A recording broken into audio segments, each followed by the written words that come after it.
Ok, c'est parti, nouvel épisode, tout part d'une feuille blanche. Je parle pas d'une feuille de sopalin, attention à vous. Ça c'est pour Pierrot, ça je pense qu'il va comprendre la blague. Non, cette fois, comme je vous l'avais dit, je vais vous parler du coup des wellness, de Claire notamment, et de ce que j'ai pu mettre en place au niveau de l'entraînement chez elle depuis que je l'ai récupéré entre guillemets.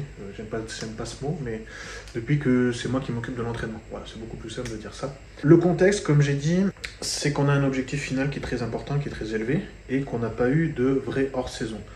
Ça veut dire qu'entre sa carte pro et son prochain pro show, Pittsburgh, on n'a pas eu l'opportunité d'avoir une phase, comme j'ai expliqué dans la dernière vidéo, une phase de construction, une phase de maintien, plus une phase de prépa.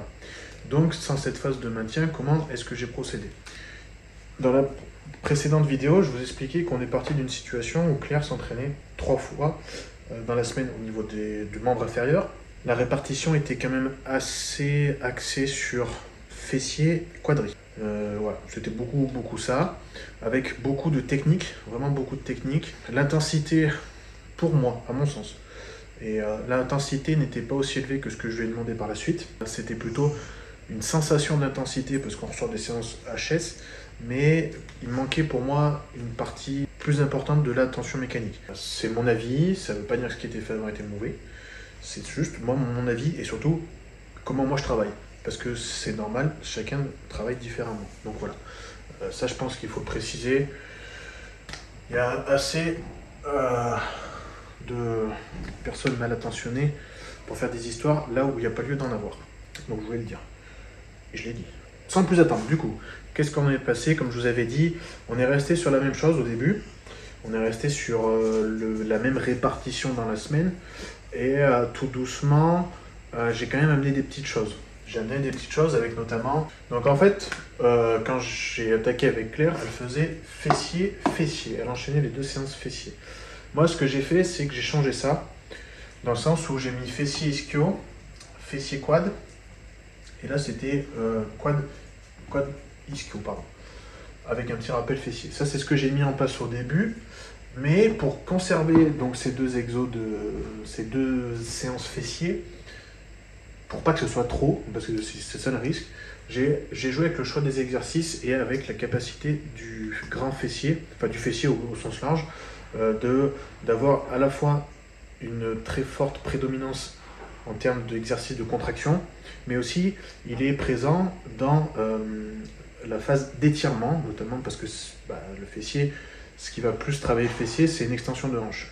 Donc l'extension de hanche, vous voyez bien qu'il y a la phase où on va étirer, qui va étirer la chaîne postérieure, et une phase où on va contracter, où là du coup on aura même tendance pour aller chercher une grosse contraction du fessier à partir avec le bassin qui pivote. Donc j'ai joué avec ce choix des exercices pour conserver, pour manager une fatigue de l'entraînement. Pourquoi ça?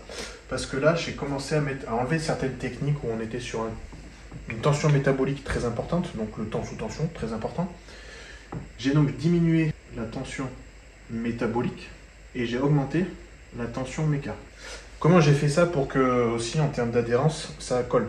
Et bien en fait, la tension mécanique, je l'ai augmentée via des resposes, via des clusters, des choses comme ça.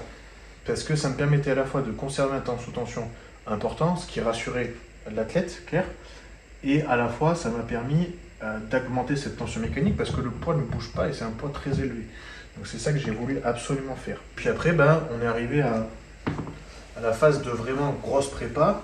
Donc en fait cette phase-là que je vous ai dit, ça a duré de janvier à début mars, 2 mois où la condition de Claire s'est améliorée, sa densité s'est améliorée et les gains musculaires étaient présents. Ok, c'était pas une condition de saine, mais on restait sur une condition de 12 weeks out à peu près, 12 weeks out, c'est mieux de dire tout en anglais ou tout en français.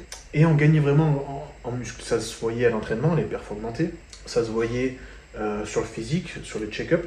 Donc franchement, on était vraiment bien. Ça se voyait aussi sur le métabolisme qui s'était accéléré. Vraiment, Claire cramait beaucoup de carbs, comme on avait dit dans sa vidéo. Donc tous les signes étaient bons. Il y a un truc qu'il fallait absolument manager, c'était sa fatigue, ce qui est lié après avec la physio. Mais ça, c'est plus la partie Vincent qui maintenant s'en occupe. Mais on a une physio qui est un petit peu fatiguée de par justement le manque de hors-saison, de vraie hors-saison. Et et des gros entraînements. Du coup, en fait, on a une fatigue qui s'est accumulée et avec des red flags, comme on dit, au niveau notamment du bas du dos et du sciatique.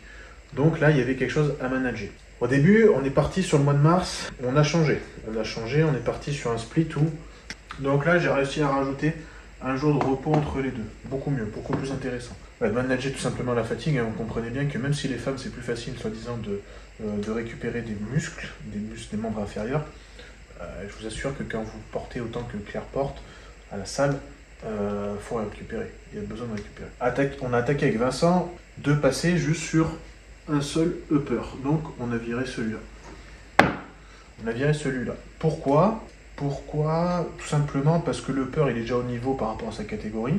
Claire prend très vite des trapèzes et de l'intérieur du dos de par son passé. C'est l'épigénétique de quelqu'un qui a fait du cheval, de l'équitation à haut niveau, tout simplement. Et on a eu de nouveau red flag, gros red flag au niveau du dos, vraiment là c'était devenu, c'est plus un red flag, là clairement on est face au mur.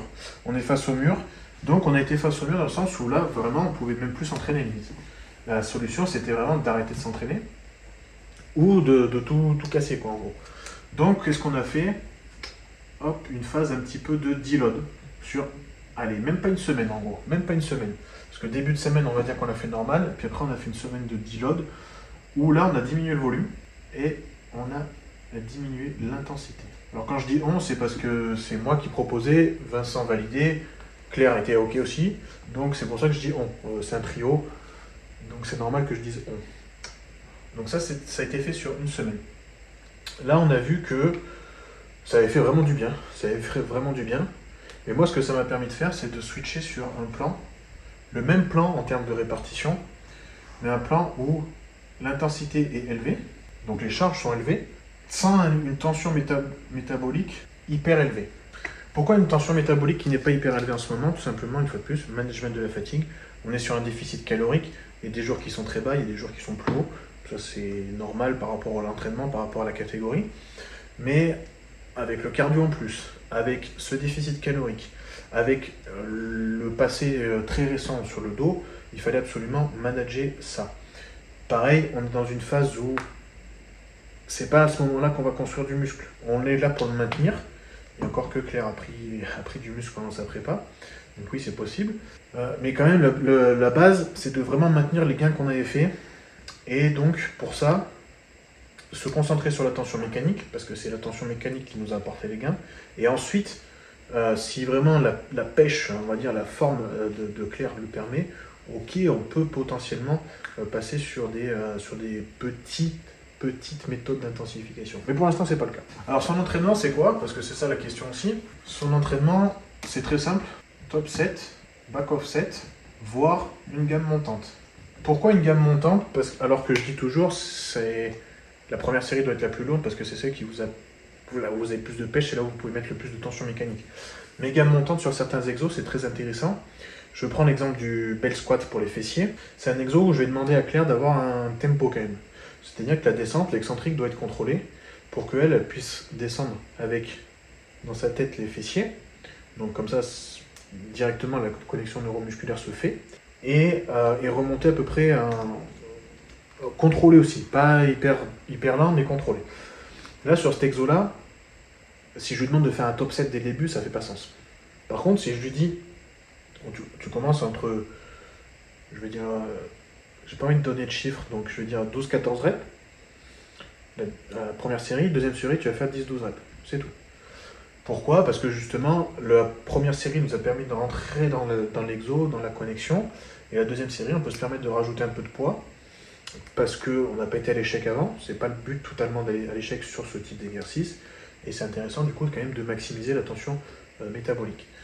Les reps, alors contrairement à ce que tout le monde peut penser, on n'est pas sur des 25 reps, des 25 reps par série, non, ça dépend des exercices aussi.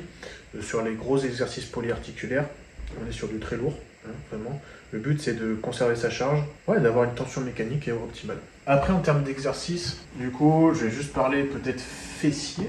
Claire, comme vous avez vu, elle a un buste qui est plus court que ses membres inférieurs, et elle a des fémurs un petit peu prédominants. Donc on est obligé de mettre un accent sur les fessiers. Alors, entre guillemets, de calmer les quads. C'est-à-dire que les quads sont en avance par rapport aux fessiers. Pour autant, vu la catégorie qu'on a, on est obligé de travailler sur les quads aussi dans le sens où on veut aller chercher du galbe à l'extérieur. Pourquoi? Parce que les phases de dos des wellness, le vaste externe, il se voit. Et on veut que celui-là, il se voit tout simplement. Donc c'est pour ça qu'il y a certains choix d'exercices. Autre chose à prendre en considération, c'est les sensations de Claire. C'est-à-dire que Claire, elle a son passé déjà en tant que compétitrice et que pratiquante de body. Donc il y a des exercices qu'elle sait qui lui réussissent mieux que d'autres. Et ça, c'est quelque chose aussi que j'ai pris en compte. Elle doit adhérer à ce qu'elle fait. Si sur un exo qui, sur le papier, bosse à fond, je vais prendre un exemple, le glute bridge. Le glute bridge, c'est une extension de hanche. C'est les fessiers. Claire s'en saisit au-dessus. Est-ce que je vais lui mettre du glute bridge du coup dans son programme? Bah non. C'est, en tout cas, pas pour bosser les fessiers. Donc voilà, il y a ce côté-là aussi que j'ai pris en compte. Pour faire simple, dans le plan d'entraînement, les exercices que j'ai priorisés pour les fessiers, donc hip thrust, reverse frog, bell squat, hyper extension, kickback et abducteur. On tourne principalement avec ces exercices. Alors ça fait pas rêver dans le sens où quand vous dites elle fait 2 à 3 fois les fessiers par semaine, parce qu'il y a un petit rappel le vendredi. Vous dites ça fait pas rêver, hein, c'est toujours faire la même chose. Ouais mais c'est ça qui marche, donc pourquoi changer? Donc le hip thrust de base, il est fait en top set, back offset, parce que je veux une grosse tension mécanique dessus. C'est quand même l'exercice principal polyarticulaire pour les fessiers, c'est celui où il y a la plus belle extension de hanche. On a trouvé vraiment notre équilibre avec Claire sur le cadre guidé, avec la petite cale sous ses pieds. C'est vraiment... Enfin, pour l'instant, on n'a pas mieux. En tout cas, on avait la machine bell squat dans un autre honneur qui était vraiment efficace, de chez Hammer. Le reverse frog à la Smith. Vous vous rendez bien compte que sur ce mouvement, on est sur du polyarticulaire parce qu'il y a quand même un mouvement de hanche, mais on voit aussi que l'extension de hanche, elle n'est pas complète par rapport à un hip thrust, et qu'il y a une flexion de genou qui rentre en compte. Pour autant, la capacité de contraction du fessier sur cet exo est très importante, donc c'est pour ça qu'il est dans son programme. Le bell squat, comme j'ai dit tout à l'heure, il est fait en mode fessier. C'est-à-dire qu'on a une flexion de hanche qui initie le mouvement. À un moment donné, quand on va arriver sur une flexion de genou, donc je vais essayer de dessiner, c'est pas ouf hein, quand je dessine. Hop, tchac, tchac, et là on va dire que c'est la machine. Je dessine bien. Hein. Premier mouvement, première partie du mouvement, c'est la hanche ici qui va entre guillemets descendre là. Quand la hanche est descendue et que là les genoux, c'est eux qui commencent à se mettre en position comme ça, vous voyez, en mode angle droit. C'est-à-dire que là, vraiment, on part sur une flexion de genou. Et bien, dès qu'elle sent que cette flexion, elle commence à rentrer en jeu, moi, je lui demande de remonter avec la hanche. C'est plutôt un mouvement d'étirement du fessier, si on peut dire. Donc, la capacité d'étirement est plus importante sur ce mouvement-là. Donc, c'est pour ça qu'il est placé dans la séance fessier, mais il est placé après des gros exos polyarticulaires. L'hyperextension de hanche aussi, donc, alors on pourrait dire, ouais, on se met sur un banc lombaire, donc c'est les lombaires. Non, comment on travaille, c'est pareil, c'est quelque chose où on va mettre, je suis très mauvais dessinateur, donc je vais vous mettre plutôt une vidéo, je pense, où on va écarter les pieds pour vraiment, en fait, avoir la capacité de pousser avec, de remonter, en tout cas, avec vraiment que la force fessier-ischio. C'est un exo hybride, pardon. Kickback à la poulie, bon, rien de sorcier, c'est quelque chose qui marche très bien. C'est de la finition, c'est normal aussi à ce moment de la prep, on en a besoin, donc voilà. En hors saison, c'est vrai que c'est peut-être quelque chose que je mettrais plus en mode préactivation si on a un peu du mal à un moment donné pour sentir les fessiers. Mais pour une prep, c'est assez intéressant de mettre en fin pour emmener du sang. Voilà, c'est l'endroit, la jonction fessier ischio, ça ressemble à une tome ce que je suis en train de faire. C'est là où on a du mal un peu à sécher. Donc c'est pour ça qu'emmener du sang à cet endroit-là, avec un tempo contrôlé, avec vraiment une petite isométrie en haut, ça permet quand même d'être assez efficient. L'abducteur, pourquoi l'abducteur? Donc la machine abducteur, vous partez sur le côté, parce que c'est un des rôles du fessier. Le fessier, il n'est pas que extenseur de la hanche, il est aussi abducteur de la hanche et aussi rotateur externe ou interne, je ne sais plus, je vais dire une connerie. Ce qu'il y a à retenir d'autre, on a mis en place les adducteurs. Donc on est passé de 0 fois à 2 fois. 2 fois de adducteurs dans la semaine. J'écris comme un yinche. 2 fois d'adducteur. Alors de base, on l'avait pas mis, je l'avais pas mis, parce que, une fois de plus, l'épigénétique de Claire, son passé de cavalière, faisait que c'était un point problématique. Et on a aussi, c'est quelque chose que j'ai pas dit, on trimballait une petite blessure, une grosse blessure, due à un ancien entraînement sur la partie adducteur. Donc il y avait un gros point de tension qu'elle a réussi à enlever au fur et à mesure, et notamment avec l'aide de Lucie Copin. Donc je vous conseille d'aller voir Lucie si vous avez besoin de vrai deep tissue massage. Donc voilà, on a mis les adducteurs en place pour que derrière, quand on a, donc on va dire, je vais essayer de faire un fessier. Vous voyez, là vous avez votre ischio qui vient venir là. Et donc derrière, ça vous imaginez c'est le dos. Hein. Nous, comme je disais, donc le vaste externe, je schématise, je veux qu'il dégueule pour que vraiment on ait cette impression encore plus de X. Mais là aussi, à l'intérieur, si les adducteurs sont présents, bah ça, pareil, ça fait gagner en épaisseur. Visuellement, on gagne. Donc voilà pourquoi les adducteurs. Les mollets, 3 fois de mollets par semaine, parce que c'est important chez une wellness d'avoir des bons mollets. Mais nous, on va arriver avec un package complet, donc on travaille les mollets. Ensuite, pour le vaste externe, comment on a fait? Donc il y a du hack squat, c'est le hack squat hammer qui est fait comme ça. Donc vous voyez que là, c'est une espèce de presse inversée, tout simplement. Le placement de nos pieds nous permet d'aller chercher du vaste externe. Donc on est assez bas sur le plateau, même si on pourrait être plus bas, mais la mobilité de Claire ne nous permet pas d'être très très bas. Donc on est bas pour Claire et on est serré pour Claire. Qu'est-ce qu'on a mis en place dessus pour se sentir mieux? On a mis des reverse bands sur la machine, ce qui permet d'alléger la tension quand on est en bas. Donc voilà. Et on a mis des bandes de genoux. Écrit moitié anglais, moitié français. Voilà, ça permet de décharger la tension qu'il y avait sur son genou. Pareil, en termes d'épigénétique, si je peux dire, il y a eu un petit coincement au niveau du genou plus jeune. Donc pareil, manager. On manage ça. Pour le vaste externe, on a du leg extension en unilatéral et on a de la presse à 45 avec aussi reverse. Donc voilà à peu près comment j'ai mis en place les choses. Comme je vous dis, là c'est très basique, vous n'allez pas me croire si je vous montre les séries. C'est du 2 à 3 séries, du 8 à 10 reps sur les top 7, 12-14 sur les back of 7. Il n'y a pas de technique d'intensification de fou. Et pourtant, vous pouvez voir le physique de Claire. C'est un physique qui est dur, qui est sec, parce que la sèche se passe plutôt bien. C'est un physique qui est harmonieux. Je peux vous garantir que pour sa première saison chez les pros, ça va être un physique qui va faire parler. Ça, c'est quelque chose sur lequel je suis convaincu. Je dis pas ça en tant que com, je dis ça en tant que coach. En tant que com, c'est pas l'endroit pour dire à quel point je suis fier d'elle. Donc voilà. Qu'est-ce que je voulais dire? Je crois que c'est à peu près tout pour la vidéo de ça. Je vous ferai des updates peut-être plus courtes pour les entraînements de Claire. Je vais faire aussi je pense une autre feuille blanche. J'ai une compétitrice wellness amateur qui va faire sa première compétition, qui a un physique qui va lui permettre d'aller très très loin. Donc je pense que je ferai une feuille blanche vraiment pour vous expliquer plus en détail comment j'ai vu ça. Pour le coup, d'ailleurs j'ai pris une consultation avec Pierre pour en parler, ce qui a confirmé que j'étais donc juste. Donc je vous conseille, les coachs qui m'écoutent, si vous avez des doutes ou si vous voulez confirmer vos choix sur l'anatomie, sur le choix de ce genre de choses, allez voir Pierre. Si c'est pour d'autres choses, vous pouvez aller voir Antonin, vous pouvez aller voir Vincent.